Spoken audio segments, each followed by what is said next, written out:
and this is Pumpkin Zone. Ooh. It looks like... Aww. All right, are you familiar with little Polly Pockets? Oh, of course. And the male equivalent was Mighty Max? Yeah. That's what the level... Alright, puppers, welcome back to some more of Super Mario Land 2, 6 Golden Coins. Boy. We're going off to World 2 now. Well, actually, you can do these in any order. You can do the 6 zones in any order. So this is the macro zone. Honey, I Shrunk the Plumber. Mini Mario in a giant house. Well, how else is he supposed to get down them pipes? He used a mini mushroom. Mini mushroom is introduced in a later Mario game, and you're so small, you run atop water. Aww. He goes... It's kind of adorable. But it's also like one hit and you're done. Because you're just a little guy. So you got to use it wisely. And if you beat bosses as Mini Mario, you unlock secret routes. Okay. So yeah, there's secret passages that you can unlock. There's secret passages in this game as well. But I'm not really aiming for them because all they do is like skip levels. You just use them as shortcuts. And that wouldn't... They don't really unlock like extra levels. And I'm just like, nah, I don't mind showing off as many levels as possible for this little game. Look at the little ears. Yep, little rabbit ears. I think I mentioned this in the first episode, but Mario always has like little like animal parts for his flying ability. Raccoon, squirrel, rabbit. But no, what do you think so far? It's cute. It's cute. Because you've played the original Mario. Yes. We've done a playthrough of Paper Mario the Origami King. Mario and Luigi Partners in Time. We play Mario Kart. And we're currently doing a playthrough of Super Mario Sunshine. So it's like all the different breeds of Mario. Yeah. And there's still many more to uncover. Yeah, I feel like Mario is just, he's timeless. He really is. And you know what? After that recent direct, I just want to say, Mario fans be eating good this year. Yeah. Mario Wonder, Mario RPG, Peach is getting her own game. Yeah. Another Luigi's Mansion. I think that because there's a set character without any, like, I guess, like, generational zingers. I'm trying to think of kind of how Sonic doesn't always age well because they like try to make him cool and hip. Like, yeah, so he's always stuck with what's cool at the time. Right. Mario doesn't have that. Like, his character stays consistent of just like the goofy Italian plumber. Like, and I think that helps a lot with being timeless. I think that's the one thing that I could say is interesting about the Mario movie. I don't think it's as timeless as the character. Oh, though I don't know. I think there were a couple like modern zingers. I know, there. like one of the biggest things that because like Illumination always does that. Yeah. Illumination movies age like milk. Well, I know like one of the things that you didn't like was the incorporation of music. Yes. So like the modern music with the Mario music, like and it made me more upset when I found out that some scenes they replaced the music. So they had like a score that was replicated of the video games and they replaced it with like No Sleep Till Brooklyn or something like that. See, though, I like... Still clever, yeah. But I enjoyed the incorporation of, like, Mario music when they're in the Mushroom Kingdom, and then, like, real reality music when they're in their real reality, which is 1980s Brooklyn. So, like, I think that it was really clever, the music that they incorporated. It wasn't that one. It was the Take On Me and Donkey Kong, when they had actual Donkey Kong music, and they replaced it to Take On Me. And I'm just like, Take On Me is kind of like one of those meme songs. Along with, like, the Rickroll and... But I feel like that is this generation's humor, for sure. Exactly, but so it brings me back to my first point of, like, I don't timeless. Know... Yeah, I don't think the movie's going to be that timeless. But I also still feel enjoyable, like... Yeah, absolutely. I feel like how could it be with it still being fun to watch, you know? Just something that caught my eye. Yeah.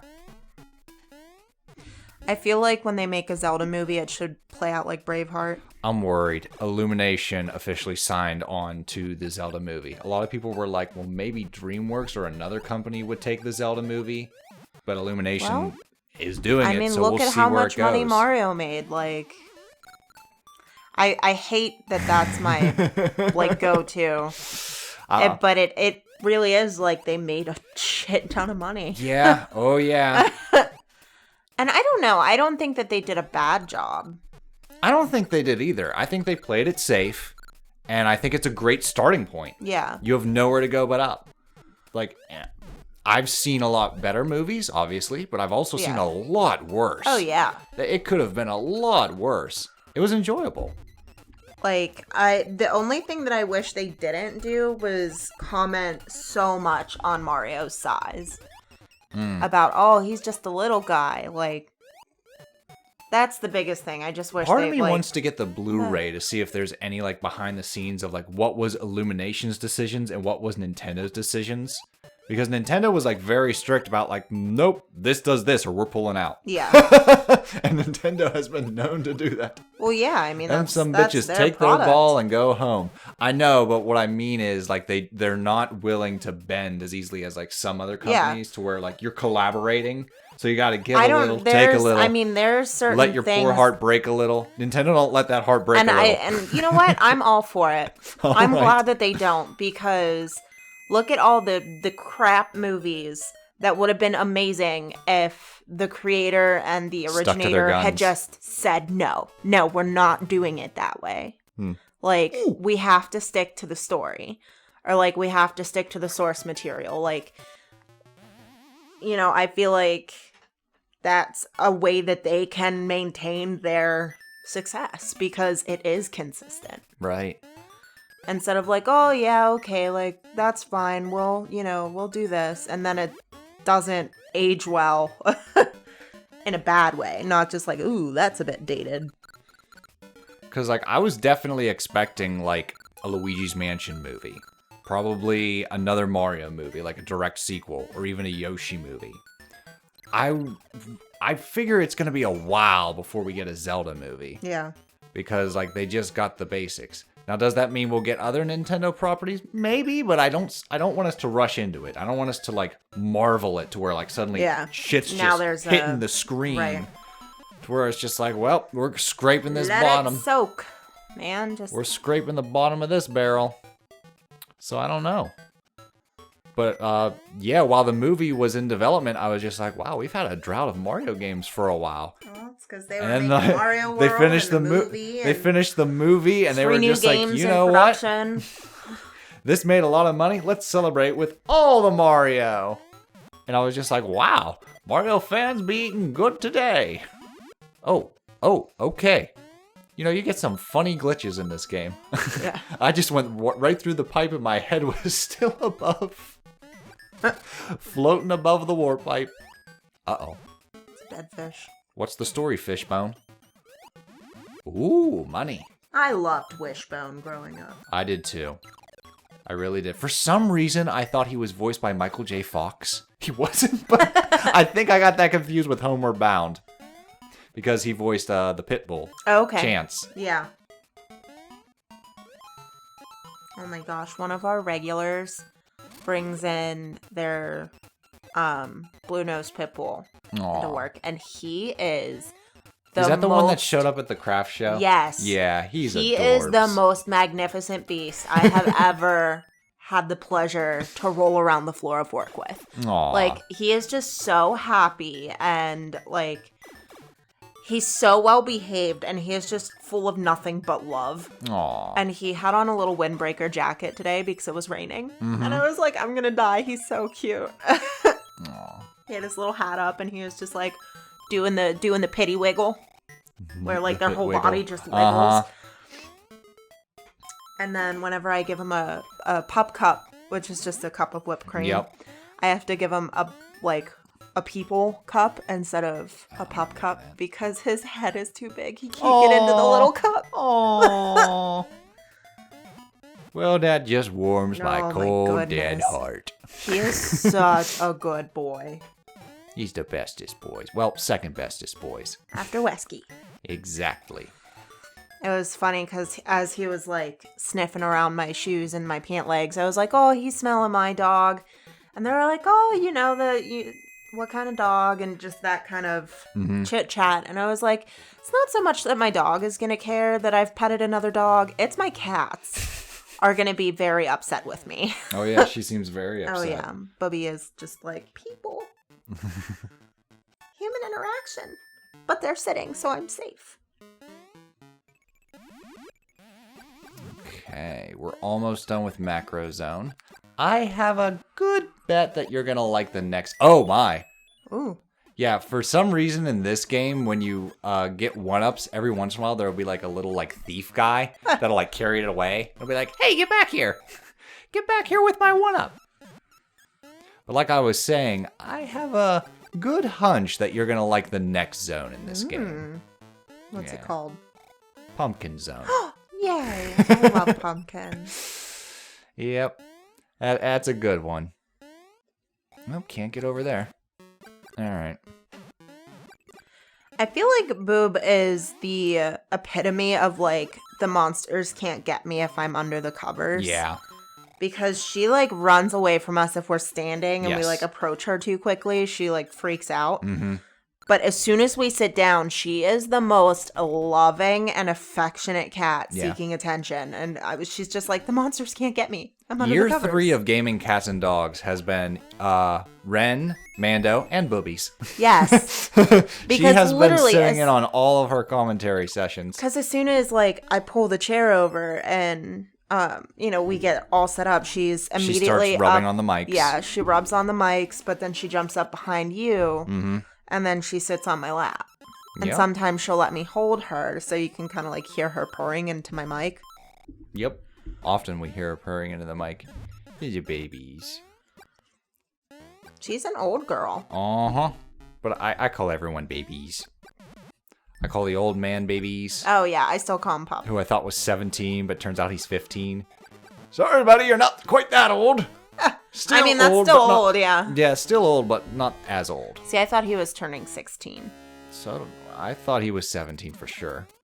But I was wrong. Alright, we got a big old nasty rat as the boss of Macro Zone. I like the spider web. I like how his nose is like, I think he's got the point. Needle nose. And you gotta be careful because he'll climb on the ceiling and then drop down, just like that. His tail is a plug? Might be. Yeah, it doesn't matter. He's dead now. Another coin. Da-da-da-da. Shing. 2 gold doubloons. I want to see the pumpkin land. It's coming up next. So let's go out here to get big again. Oop, Little. wrong way. Big. Big, little. And this is Pumpkin Zone. Ooh. It looks like... Alright, are you familiar with little Polly Pockets? Oh, of course. And the male equivalent was Mighty Max? Yeah. That's what the level layout reminds me of. Like you had... So for Mighty Max, I had like a skull. And you opened up the skull and it was like Mighty Max with like some lava monsters and stuff like that. Okay. That was the Polly Pockets for boys. Yeah. Mighty Max also had a hell of a television show from the 90s. I like vaguely remember the TV show Mighty Max. It was really cool.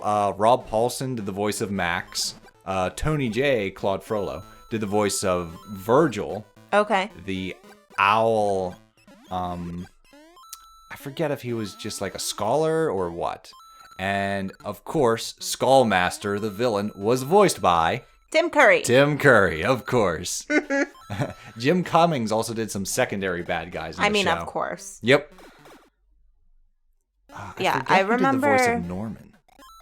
I didn't have a Polly Pocket, but my sister had several Polly Pockets, and she would never let me play with them. Oh. So when she would go over to her friends' houses, I would sneak up to her we're getting some room details and play with her Polly behind Pockets. the scenes.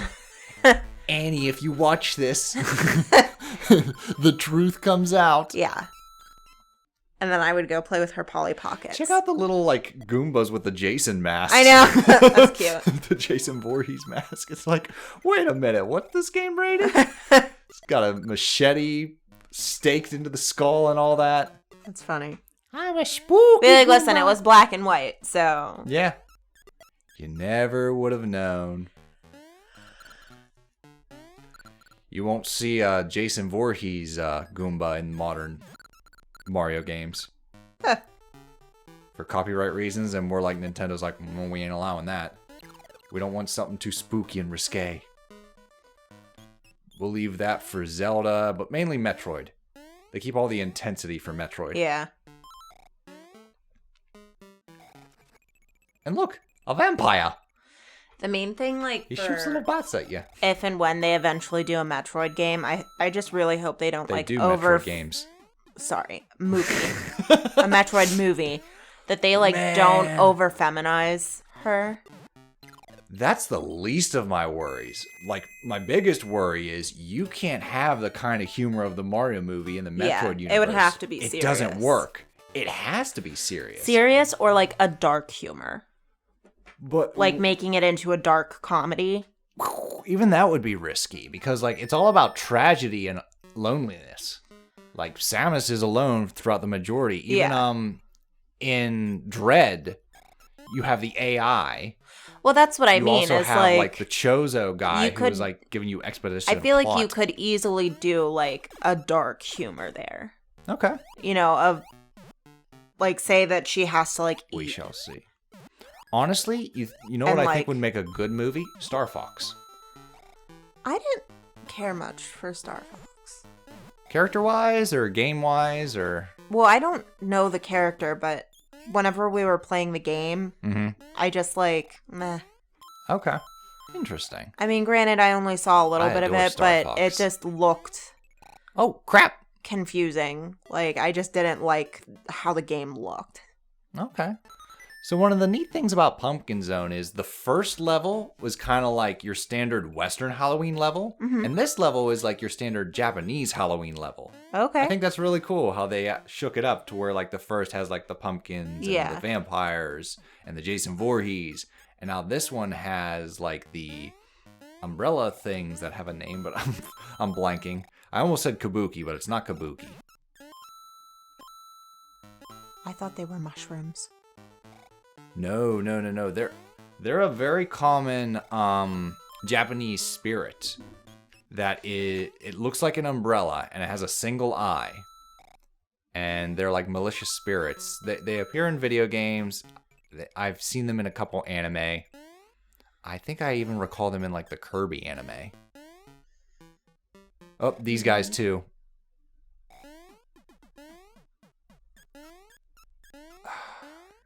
Let me see. They're not called shoguns. Shamans? No, shamans. See, now I'm just thinking of the anime Shaman King. Ah, well. I'm trying to find it. Obaki? Yep, I think that's it. The Obaki. So yeah, we have Obakis here. And of course, the Boo. Now you leave me alone, I want to get that mushroom. The Boo is my sister's favorite Mario character. I knew that. What's your favorite Mario character? Or at least thus far? Olivia. Olivia? Aw. Yeah, I would definitely say right now it's Olivia. Mm-hmm. And then Luigi.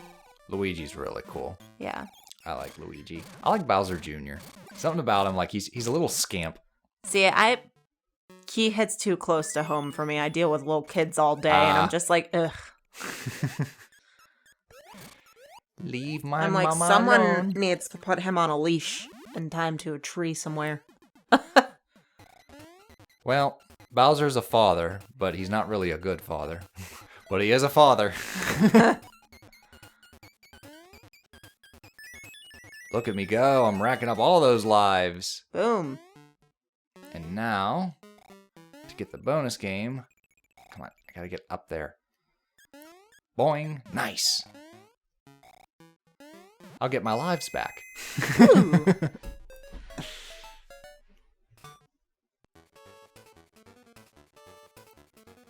Now, are these kind of mini games you're good at? They're kind of like chance or memorization. So basically, those two rats are going to flash, and when you hit the A button, they stop, and they cut the wires. And the wires that aren't cut, that's the prize you get. Possibly. All right. In the next episode, we're going to finish off Pumpkin Zone. Pumpkin Zone. Doodles.